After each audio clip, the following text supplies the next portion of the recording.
बेसेबां फान्डनि दिनै 32 नं भेरगाव समस्तियाव जोंनि बिटिआर सरकारनिफ्राय थांनाय 2023 आरो 24 बे बोसोरनि बाजेटनि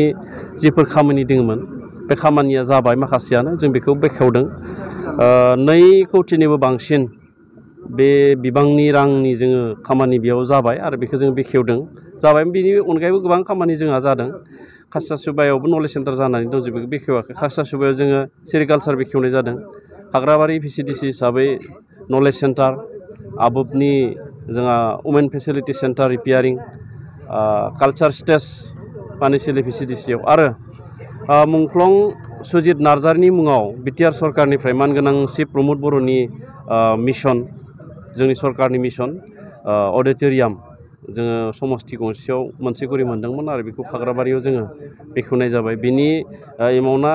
89 लाखनिबो एसे बांसिन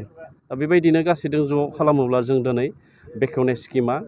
2 कौटिनिबो बांसिन दा बेखौ जोङो मावफुंजोबनाय खामानिखौ जोङो रायजोनो गथायनानै होबाय फैबाय थानाय समाव जोंहा गोबां आसनिया जोंहा बेखेवनो थालांबाय एमपि इलेक्सनखौ जोङो बारहोसिगोन अधिघोषणा जिहेतु जासिगोन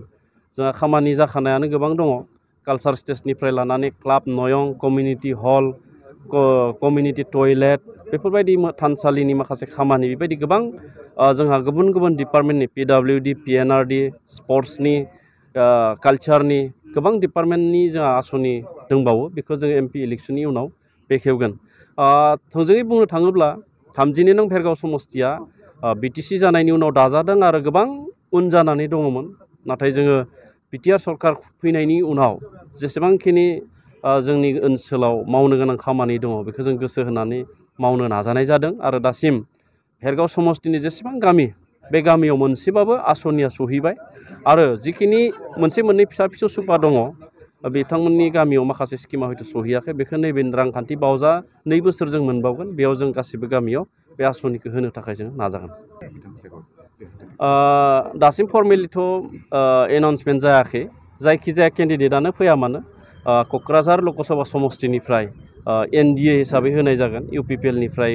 जों बेखौ मोनगोन दा बेखौ बिजेपि एजेपिआ सापर्ट खालामगोन आरो गुबुन गुबुन दोलोआबो सापर्ट खालामनो थाखाय थियारि जानानै दङ दा क'क्राझार लकसभा समस्तिया जोंहा देरहागोन मानो होननानै बुङोब्ला जोंनि दोलो हिसाबै जोंहा शक्तिशालिखा आरो बिपिएफनि एमसिएलए 2 3 जोंदों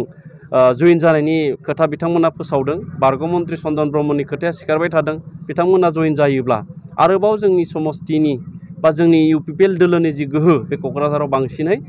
गोहोगोरा जागोन आरो जों गोबां भटआव देरहासार जानो हागोन